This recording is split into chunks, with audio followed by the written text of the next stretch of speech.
అందుకని మీరు ఇట్లాంటి మష్రూమ్స్ని ఎవరికైనా అందుబాటులో ఉంటే ఎప్పుడైనా తినొచ్చు. ఇది ఆరోగ్యానికి హాని కలిగించేవి కాదు. చాలా స్పెషల్ బెనిఫిట్స్ ఉన్నాయి 2 విషయాల్లో. అసలు మష్రూమ్స్ తినమని చెప్పడానికి ఇక ఈ 2 విషయాలే. ఇక నేను కూడా తినటానికి మొదలు పెడదాం అనుకుంటున్నాను. దొరికితే వారానికి ఒకసారన్నా 10 రోజులకు ఒకసారన్నా మష్రూమ్స్ తినాలన్న ఆలోచన నాకు ఈ 2 లాభాలు విన్నాక కలిగిందనమాట. నేను తినటం కంటే ముందు మిమ్మల్ని తినమని చెప్పేద్దాం అనిపించేసింది ఈ 2 బెనిఫిట్స్ చూశాక. ఏమిటా 2 బెనిఫిట్స్?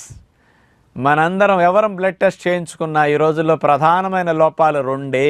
ఎక్కువగా లోపం అందరికి 80 to 90% విటమిన్ డి లోపము, విటమిన్ B12 లోపము. ఈ 2 లోపంతో చాలా సమస్యలు మనకు వస్తున్నాయి. రక్తహీనత కానీ, ఎముకలు గొల్లపారిపోవటం కానీ, బాడీలో పెయిన్స్ కానీ,